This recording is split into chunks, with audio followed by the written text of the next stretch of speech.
Hello friends, welcome back once again. Friends, आज की class में हम लोग देखेंगे सिंपल प्रेजेंट टेंस के बारे में और उनके स्ट्रक्चर के बारे में। प्रेजेंट टेंस के बारे में हमने जाना था पिछले क्लास में, और मैंने बताया था कि सिंपल प्रेजेंट टेंस के अंदर कैसे क्या होता है उनके बारे में मैंने ब्रीफ दिया था।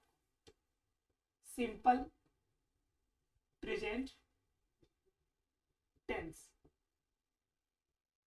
पिछले क्लास में मैंने आपको ब्रीफ दिया था कि सिंपल प्रेजेंट टेंस के अंदर कोई भी सेंटेंस होगा तो वो सेंटेंस किस प्रकार का सेंटेंस होगा, वो कैसे पहचानेंगे कि ये सिंपल प्रेजेंट टेंस का सेंटेंस है। तो कह रहा है कि इसके अंदर जो भी सेंटेंस आएंगे या तो वो आपकी आदत हो, यानी कि आपका बिहेवियर बन जाए, आपका हैबिट बन जाए, तो वो सिंपल प्रेजेंट टेंस होगा। या फिर कोई भी आपका टेम्पोरेरी एक्शन जो है, कोई भी आपका टेम्परेरी एक्शन जो है, वो टेम्परेरी एक्शन वाला सेंटेंस आपका क्या होगा, सिंपल प्रेजेंट टेंस का वाक्य होगा।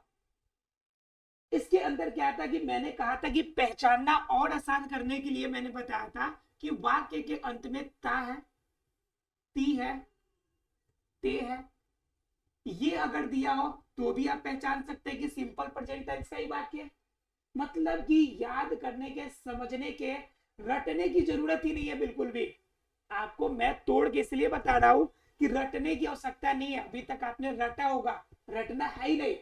सिंपल का मतलब सिंपल जो आपकी आदतें हैं, सिंपल में जो कार्य करते हैं, सभी के सभी सिंपल प्रेजेंट टेंस के होंगे।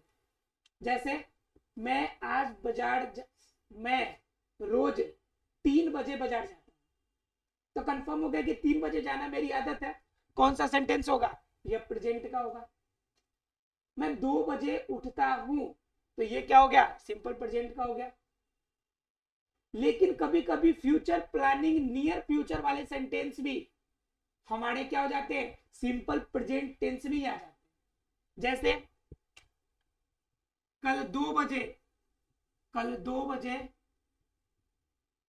आप मुझसे मिलेंगे, आप मुझसे मिलेंगे, ये फिक्स हो गया। कल 2 बजे एकदम fix, the time is fix, plan is fix, मतलब कि अबाउट टू एक्शन, ऐसा चीज हो गया कि अब एक्शन ही होना है, बस कल आने वाला या मिलने वाले हम लोग, तो टेम्पोरेरी एक्शन में आ गया, बस होने ही वाला है, तो टेम्पोरेरी एक्शन हो गया। जब सेंटेंस टेम्पोरेरी एक्शन बताए तो उसका मतलब कि वह सिंपल प्रेजेंट टेंस का वाक्य होगा। ये तो सबको पता था, ये मैंने पीछे बता दी थी आपको। बात कर लेते हैं स्ट्रक्चर की, अर्थात की रूल की, जिस पर ये सेंटेंस बनाए जाते हैं, उन्हें स्ट्रक्चर की। स्ट्रक्चर में मैंने चर्चा किया था कि पहले सब्जेक्ट लिखना है, फिर वर्ब, और वर्ब का पहला फॉर्म या फिर वर्ब का पांचवा फॉर्म, अर्थात कि आप सीधे शब्दों में कह सकते हैं वर्ब वन के साथ एस या ईएस लगा दीजिए, आप प्लस में आप क्या कर लीजिए, ऑब्जेक्ट लगा दीजिए। तो ये सेंटेंस आपका एसर्टिव बनेगा। कैसा बनेगा, एसर्टिव सेंटेंस, अर्थात कि सकारात्मक सेंटेंस आपका बनके तैयार होगा। इसके बनाने के लिए मैंने क्या बताया था, मैंने बताया था कि सब्जेक्ट जो किसी काम को करेगा। देखिए, जब भी आप सीक्वेंस में देखते हैं वीडियो क्लासेस, तो आपको पूरी स्टेप्स क्लियर होती है। पीछे की क्लास में मैंने बताया इसके बारे में, तो आप अगर नहीं देखे हो तो पीछे आप डिस्क्रिप्शन बॉक्स में आपका दिया होगा लिंक, इस आपके वीडियो के क्लिप का पूरा क्या कहते हैं आपके प्लेलिस्ट का, आप वहां से जाके एक एक करके देख लीजिएगा। क्लियर। तो क्या होगा कि सब्जेक्ट मैंने बताया था, जब कोई काम को करता है तो सब्जेक्ट आपका, तो ये हो गया सब्जेक्ट आपका। जो काम को वह करेगा वह वर्ब हो गया, और जिस काम का प्रभाव किसी चीज पर पड़ेगा वो हमारा ऑब्जेक्ट हो गया। क्लियर। ऑब्जेक्ट हो सकता है, कॉम्प्लीमेंट हो सकता है, या कोई भी अदर वर्ड्स हो सकते हैं, कुछ भी अलग होगा, वो सभी के सभी आ जाएंगे। एग्जाम्पल देखिए अब, रमेश रमेश बाजार जाता है, रमेश बाजार जाता है। सेंटेंस देखिए कितना इजी है, और बनाना उनसे भी इजी। एक चीज आपको याद रखना है कि कभी भी जो शॉर्ट नॉलेज होती है ना, वो आपके लिए बड़ी प्रॉब्लम क्रिएट करती है। तो ध्यान ये रखना है आपको कि अगर कहीं कहीं से अगर कुछ रूल रेगुलेशन आपको पता हो, तो गलती से भी रूल से बाहर जाकर अपने मन से उस रूल के अंदर कुछ भी अप्लाई नहीं करना है। इतना आप लोग को सावधानी रखना। कि सेंटेंस के अंदर आपको पता है ईज आर एम होता है तो ये भी जोड़ दिए, डू डज पता है तो वो भी जोड़ लिए, डिड पता है तो वो भी जोड़ लिए। तो जो पता है सारा कुछ का अब जो आपका एग्जीक्यूशन है सभी एक ही सेंटेंस में नहीं करना है, मैं आपको बताऊंगा किसका यूज कहाँ पे करना है। लेकिन जितना रूल कह रहा है, जितना स्ट्रक्चर मैं बता रहा हूं, उस स्ट्रक्चर के अकॉर्डिंग आप बनाइएगा। क्लियर है? तो कहते हैं कि रमेश बाजार जाता है, पीछे जितना भी रूल आपने रट के रट्टा मारा था सब भूल जाओ, सब भूल जाइए आप रट्टा मारने वाली बात, सीधा बात आइए आराम से कीजिए कि इसमें सब्जेक्ट को चुनिए कौन है। तो सब्जेक्ट मैंने बताया जो किसी काम को करेगा, तो जाने वाला काम कौन करता है भाई? रमेश। रमेश जा रहा है तो रमेश क्या हो जाएगा हमारा? सब्जेक्ट। तो पहले क्या करना है? सब्जेक्ट का इंग्लिश लिखना है, तो रमेश लिख दिया हमने, RAMESH। क्लियर है यहाँ तक सब किसी को? पहले हमने नाम लिख दिया क्योंकि पहले सब्जेक्ट रमेश ही था, उसके बाद कह रहा है वर्ब 1 या वर्ब 5। अब बात आती है, आपके दिमाग में बात चला होगा कि वर्ब 1 होगा कि वर्ब 5 होगा, ठीक है? अब तो कंफ्यूज होने वाली बात है, तो कंफ्यूज बिल्कुल भी नहीं हुई है। आप नोट में लिखिए और नोट में हमेशा इसे याद रखिएगा। नोट में पर्सन 3 होते हैं, इधर मैं नहीं दिखता ना, इधर लगाता हूं नोट, इधर मैं दिख रहा हूं, गुड। देखिए तो पर्सन आपको पता है कि 3 होता है, एक फर्स्ट पर्सन, एक सेकेंड पर्सन और एक होता है थर्ड पर्सन। क्लियर है सबको? First person, second person, third person, रटना इसमें भी कुछ भी नहीं है, तीनों पर्सन ऐसे ही याद होगा। ध्यान से सुनिए मेरी बातों को, जो बोले वह फर्स्ट पर्सन, मैं बोल रहा हूं तो मैं कौन सा पर्सन? First person. अगर आप बोलेंगे तो आप फर्स्ट पर्सन, अगर रोहन बोलेगा तो रोहन फर्स्ट पर्सन, जो बोलेगा तो वो हमारा होगा फर्स्ट पर्सन, जो बोलेगा वह क्या कहलाएगा? First person. क्लियर है? तो बोलेगा कौन? या तो मैं बोल सकता हूं, आप बोलेंगे तो कहेंगे मैं बोलूंगा तो कहूंगा मैं। लेकिन जब मैं भी बोलूंगा और मेरा एक फ्रेंड है वो भी बोलेगा, जब दोनों आदमी बोलेंगे हम लोग तो क्या कहेंगे? कि हम दोनों बोल रहे हैं। जब हम दोनों बोलेंगे तो वहां पे आई के जगह पे हम लोग के जगह पे क्या लगा देंगे? हम लोग वी लगा देंगे, यानी मैं बोलूं या हम दोनों बोले, यानी हम लोग बोले तो आई और वी यही लोग बोल सकते हैं, तो इससे हम लोग क्या कहेंगे? First person. क्या कहेंगे इससे हम लोग? First person. यानी जो किसी बात को बोलेगा, जो किसी बात को कहेगा या बोलेगा, उससे हम लोग क्या कहेंगे? उसे कहेंगे फर्स्ट पर्सन। उसे क्या कहेंगे? First person. तो आई और वी क्या हो गया हमारा? फर्स्ट पर्सन हो गया। और सेकेंड पर्सन क्या कहता है? जो दूसरा काम करे, मतलब जब मैं बोलूंगा तो कोई ना कोई ये सुनेगा। आप वीडियो देख रहे हैं तो आप मेरी बातों को सुन रहे हैं ना, तो सुन रहे हैं मतलब क्या हो गया? कि आप सेकेंड पर्सन हो गए। आप क्या हो गए? सेकेंड पर्सन हो गए। तो मतलब जो हमारी बातों को सुनता है उसे सेकेंड पर्सन, मतलब आप सुनेंगे या आप लोग बहुत सारे होंगे सभी सुन रहे होंगे, तो यू क्या हो गया हमारा? सेकेंड पर्सन हो गया। फर्स्ट पर्सन जो बोलेगा, सेकेंड पर्सन जो सुनेगा, और इसके अलावा जितने बच जाएंगे सभी के सभी थर्ड पर्सन। जैसे वह, तो वह तो यहाँ पर है नहीं तो थर्ड पर्सन। रोहन, रोहन यहाँ पर नहीं है लेकिन उसके बारे में बात कर रहे हैं तो रोहन क्या हो गया? Third person. Ramesh third person, Suresh third person. तो थर्ड पर्सन में भी दो चीजें होती है। थर्ड पर्सन में दो बातें, एक होता है कि थर्ड पर्सन में सिंगुलर हो सकता है और थर्ड पर्सन में प्लूरल भी हो सकता है। तो जब किसी एक व्यक्ति का थर्ड पर्सन में बोल दो, जैसे मान लीजिए ही, वह एक लड़की की बात हो रही है तो सिंगुलर हो गया। सी, ये भी एक लड़की की बात हो रही है, सिंगुलर हो गया। इट, ये भी आपका सिंगुलर हो गया। लेकिन प्लूरल में जाइएगा तो हो जाएगा दे, वे लोग। ये क्या हो गया? ये हो गया आपके प्लूरल में थर्ड पर्सन का। या फिर दो कोई नेम आ जाए, रोहन एंड मोहन, तो ये भी क्या हो जाएंगे? थर्ड पर्सन का प्लूरल ही हो जाएगा। क्लियर है? इतना इतना जिसे क्लियर हो गया उसे वर्ब 1 और वर्ब 5 की दिक्कत कभी नहीं होगी, कभी नहीं होगी। ठीक है? तो क्या कहता है कि ही, सी, इट या कोई भी अगर नेम हो तो इन्हीं के साथ आपका क्या लगेगा? वर्ब 5 लगेगा। क्या लगेगा? वर्ब 5 लगेगा। या सीधे शब्दों में कहे वर्ब 1 के साथ ईएस या एस जुड़कर लगेगा। तो अब कह रहा है कि ही सी इट और किसी भी नाम के साथ लगेगा, मतलब सीधे शब्दों में कहे कि थर्ड पर्सन के सिंगुलर नंबर के साथ कौन सा वर्ब लगेगा, तो वर्ब 5 लगेगा। वर्ब में क्या जोड़ना पड़ेगा, एस या ई एस जोड़ना पड़ेगा। बोलिए क्लियर हुआ, सभी को क्लियर है। एस या ई एस कब जोड़ेंगे, जब थर्ड पर्सन का हमारा सिंगुलर नंबर हो। तो ही सी इट हमारा थर्ड पर्सन का सिंगुलर नंबर है, इसलिए वर्ब के साथ इसमें एस या ई एस जोड़ेंगे। क्लियर है। तो इसमें देखिए रमेश, रमेश क्या हो गया, कोई नाम हो गया, तो नेम इसमें आ रहा है कि नहीं आ रहा है, तो नेम के साथ क्या लगना चाहिए, वर्ब 5। तो पहले वर्ब लिखिए, वर्ब इसमें रमेश काम क्या कर रहा है, जाने का, तो जाने का इंग्लिश गो। ठीक है। इसमें कह रहा है कि एस या ई एस लगा दीजिए, तो गो के साथ क्या लगाइएगा, ई एस लगाइएगा, तो गोज। क्लियर है। उसके बाद जितने भी अदर वर्ड है, कॉम्प्लीमेंट या अदर वर्ड है, उसको जोड़ दीजिए आप। तो टू और बाजार का इंग्लिश क्या होता है, मार्केट, तो ये हो गया मार्केट। बोलिए बन गया कि नहीं बन गया सेंटेंस, कितना इजी है बनाना, बताइए कितना इजी है बनाना।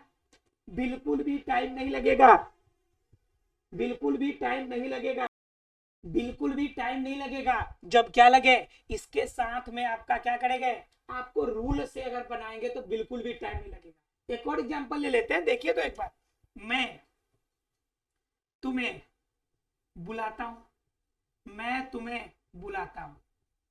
क्लियर है। ये सेंटेंस आपका प्रेजेंट का है, क्योंकि बुला तो भी रहा हूं मैं, तत्काल का एक्शन है। ठीक है। तो एग्जाम्पल इसको क्या बनाएंगे, पहले सब्जेक्ट, तो बुलाने का काम मैं कर रहा हूं, तो मैं का इंग्लिश क्या हो जाएगा, आई। क्लियर है। तो आई के साथ वर्ब जो लगेगा, अब जरा देखिए, ही सी इट और नेम, इस चारों में से कुछ है क्या आई, बिल्कुल भी नहीं है। तो उस कंडीशन में सिर्फ वर्ब लगेगा, उसमें एस या ई एस बिल्कुल भी नहीं लगाना है। तो बुलाना का English call, C A double L, call. Clear है। उसके बाद क्या कहता है कि वर्ब 1 या वर्ब 5 लगाने के बाद ऑब्जेक्ट लगा दीजिए आप। तो किसको बुला रहे हैं भाई, तो तुम्हें बुला रहा है, तो तुम्हारा का इंग्लिश क्या हो जाएगा, यू हो जाएगा। I call you, I call you. बताइए कितना इजी है, बन जाएगा, सबसे इजीली बन जाएगा, कोई डाउट नहीं होगा किसी को। मतलब अगर बनाना होगा स्ट्रक्चर, तो हमें सिर्फ इसी रूल का फॉलो करना है। इसे नोट में लिख लीजिएगा, नहीं तो बार बार फंसिएगा तो दिक्कत हो जाएगा। क्लियर है। तो ये बन जाएंगे स्ट्रक्चर, ये एसर्टिव सेंटेंस का बन जाएगा, सबका सबका बन जाएगा। तो बात आती है कि अगर बीच में नहीं दे दे, बीच में अगर निगेटिव जोड़ दे, तो क्या करना है आपको, जरा समझिए इसे।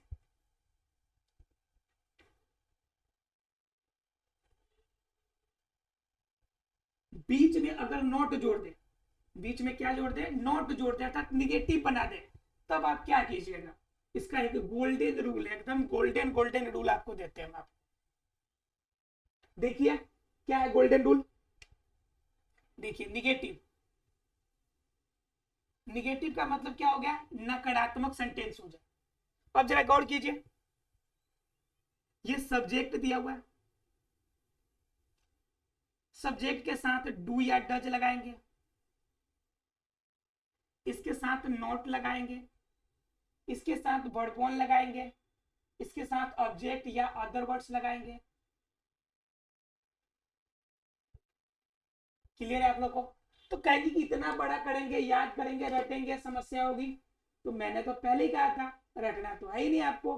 तो नहीं रटना है तो क्या करना है आपको भाई, तो आपको समझना पड़ेगा। निगेटिव का मतलब होता है नकारात्मक, क्या होता है, नकारात्मक। अब नकारात्मक सेंटेंस का मतलब क्या होता है, जो बिल्कुल न होने वाला चीजें हो, जैसे मैं बाजार में आम नहीं खाता हूं, मैं बाजार में आम नहीं खाता हूं, तो भाई ये तो काम नहीं कर रहा है, ये तो कह रहा है कि काम मैं करता ही नहीं हूं, आम खाता ही नहीं बाजार में। तो ये सेंटेंस हमारा क्या होगा, नकारात्मक होगा। तो नकारात्मक के लिए रूल तो ही रहेंगे, लेकिन इसे शॉर्ट कैसे करेंगे, समझेंगे कैसे, रटना ना पड़े कैसे। तो ध्यान रखिए, गोल्डन रूल सीखिए, कि कभी भी किसी सेंटेंस में नकारात्मक लगा हो या सेंटेंस निगेटिव बता रहा हो तो कुछ नहीं करना, उसके शुरू से काउंटिंग करके तीसरे नंबर पर नोट लगा देना। कितने नंबर पे नोट लगाना? तीसरे नंबर पे नोट लगा देना। तीसरे नंबर पे नोट लगाते हुए सेंटेंस क्या हो जाएगा? निगेटिव हो जाएगा। देख लेते हैं भाई एक बार ट्राई करके, ये काम करता है कि नहीं रूल। इसी सेंटेंस को मैं देख लेता हूं, मैं बाजार में आम नहीं खाता हूं। किसको बनाते हैं? इसमें पहले देखेंगे हम लोग सब्जेक्ट। सब्जेक्ट कौन है हमारा? मैं का इंग्लिश आई। क्लियर है? उसके बाद कह रहा है डू या डज लगाने के लिए, तो ध्यान रखिएगा डज में ईएस लगा हुआ है, तो ईएस वाला कौन है आपका? वर्ड 5 वाला। वर्ड 5 में कहता है ही सी इट या कोई नेम हो, तो जरा देखिए मैं कोई नेम है क्या? मैं क्या ही है? मैं क्या सी है? मैं क्या ईट है? बिल्कुल भी नहीं है, तो इसके साथ डज कभी भी नहीं आएगा। इसके साथ क्या आएगा? डू आएगा। अब काउंटिंग करो कितना हो गया? पहला नंबर, दूसरा नंबर, तो तीसरा नंबर पे क्या लगाना है आपको? नॉट लगाना है। तीसरा रैंक किसके लिए? नॉट के लिए। तो यहाँ पे क्या लग जाएगा हमारा? नॉट लग जाएगा। तो आई डू नॉट। क्लियर है सबको? I do not. उसके बाद देखना है कि इसमें वर्ब कौन सा है। तो मैं क्या काम नहीं कर रहा हूं भाई? तो खाने का काम नहीं कर रहा हूं, तो खाना का इंग्लिश क्या होता है? ईट। तो यहाँ पे लिखेंगे ईट। क्लियर है? उसके बाद कह रहा है कि जितना वर्ड बच गया, जो जो बच गया उसको उतार दो। अब बताओ क्या क्या बचा है, कि आप क्या नहीं खाते हैं? तो I do not eat a mango. मैं एक आम नहीं खाता हूं। कहां नहीं खाता हूं? इन मार्केट। इन मार्केट। ठीक है? क्लियर है? अब बताओ कितना इजी है। आपको याद रखना है कि तीसरे नंबर पर क्या लगाना है आपको? सिर्फ नॉट लगाना है। और डू या डज का सेम रूल होगा जैसा वर्ड 1 और वर्ड 5 का रूल था, सेम रूल यहां पर भी लगेंगे। क्लियर है सबको? अब बन जाएंगे सेंटेंस। एक और एग्जांपल देख लेते हैं। तुम्हें वह तुम्हें नहीं पीटती है। वह तुम्हें नहीं पीटती है। लड़कियां थोड़ा पीटने में आगे होती है। पीटने का मतलब है कि देखिएगा नेल एकदम भूत जैसे चुड़ैल जैसे बढ़ाती है। झगड़ा हुआ के बस खतरा है, इसलिए गलती से भी लड़कियों से झगड़ा ना कीजिएगा, बहुत रिस्की है। देखिए वह तुम्हें नहीं पीटती है। नहीं पीटती है का मतलब क्या? अब इसे सेंटेंस को बनाना है, तुरंत सब्जेक्ट ढूंढिए। वह सब्जेक्ट हो गया, तो वह के लिए क्या लगेगा यहाँ पे? ही या सी। तो सी लगेगा, क्योंकि पीटती मतलब कोई लड़की है, तो लड़की के लिए वो क्या हो जाएगा? सी हो जाएगा। गुड। अब सी के साथ क्या लगेगा? अब बताइए ही सी इट में से नाम हो गया, तो वर्ड 5 लगेगा। तो वर्ड 5 वाला में क्या लगना चाहिए? यहाँ पे डज लगना चाहिए, तो लिखेंगे डज। ठीक है? अब कितना हो गया? पहला नंबर, दूसरा नंबर हो गया। तीसरा नंबर किसके लिए सीट खाली है? नॉट के लिए। तो तीसरे नंबर सीट पे कौन बैठेगा? नॉट बैठेगा। क्लियर है यहाँ तक? तीसरे नंबर सीट। अब उसके बाद कह रहा है वर्ब को ढूंढिए, तो वह क्या कर रही है भाई? तो पीटने का काम, तो बीट हो जाएगा। कुछ लोग यहाँ पर बीटिंग कर देंगे, कुछ लोग बीट्स कर देंगे। मैंने बार बार कहा है कि रूल से बाहर आपको नहीं जाना है। रूल से बाहर मतलब कि आप गेम से बाहर, इसलिए ना रूल से बाहर जाना है ना ही गेम से बाहर। ठीक है? तो he does not beat you, यानी यू यहाँ पे ऑब्जेक्ट है, तो यू हो जाएगा। He does not beat you. यह इजिली आप सॉल्व कर सकते हैं, बन जाएगा। इजिली बन जाएगा निगेटिव सेंटेंस। तो आज हम लोगों ने दो चीजें देखी, एक असर्टिव सेंटेंस, एक निगेटिव सेंटेंस। अब बात कर लेते हैं हम लोग थोड़ा सा इंट्रोगेटिव सेंटेंस की। यह भी ज्यादा इंपॉर्टेंट होता है। इंट्रोगेटिव में भी दो तरह के इंट्रोगेटिव होते हैं। एक इंट्रोगेटिव होता है जिनमें प्रश्न क्या से पूछा जाए, और एक प्रश्न होता है कि जिसमें क्या, कैसे, क्यों तीनों लगाओ, कुछ भी लगाओ बीच में जो हो सेंटेंस के। जैसे क्या तुम स्कूल जाते हो, एक ये भी सेंटेंस है, और एक सेंटेंस है तुम स्कूल क्यों जाते हो। दोनों में इंट्रोगेटिव है, लेकिन दोनों का बनाने का तरीका जो होगा, सेंटेंस अरेंजमेंट का स्ट्रक्चर जो होगा, अलग अलग होता है। तो पहले हम इंट्रोगेटिव को समझते हैं, फिर उसके स्ट्रक्चर को आसानी से समझने की कोशिश करेंगे। जरा समझिए कि इंट्रोगेटिव कैसे बनता है।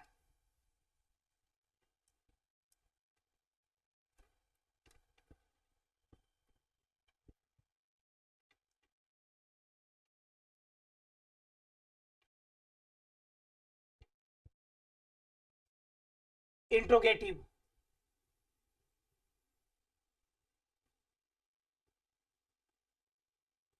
इंट्रोगेटिव अब इंट्रोगेटिव का मतलब क्या हो गया कि प्रश्न पूछने वाला।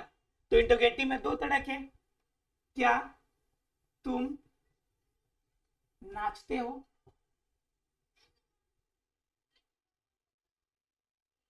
क्या तुम नाचते हो। एक हो गया तुम क्यों नाचते हो, क्यों नाचते हो।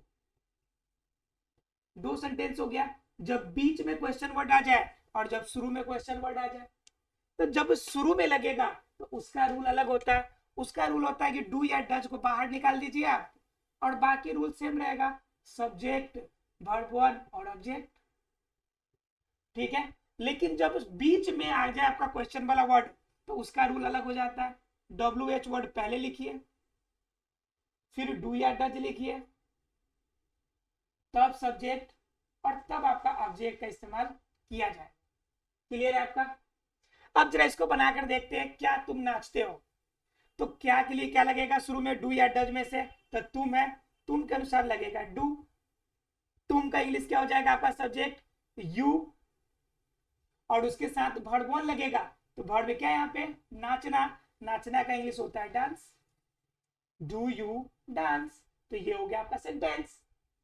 और ये पूछता है कि तुम क्यों नाचते हो, तो इसमें पहले WH वर्ड ढूंढेंगे, क्वेश्चन वाला वर्ड ढूंढेंगे जो W से या H से शुरू होने वाला वर्ड है। तो क्यों, क्यों W से शुरू होने वाला वर्ड है, वाई। तो वाई को शुरू में लिखिए आप, क्या लिखिए, वाई को शुरू में लिखिए। उसके बाद देखना है डू या डज लगेगा तुम के साथ, तो डू लगेगा तो लिखेंगे डू। उसके बाद सब्जेक्ट लिखना है तो यू, और उसके बाद वर्ब लिखना है, तो वर्ब के लिए क्या हो जाएगा आपका, नाचना का डांस। ठीक है, यहाँ पे मैंने अब सब वर्ब छोड़ दिया था।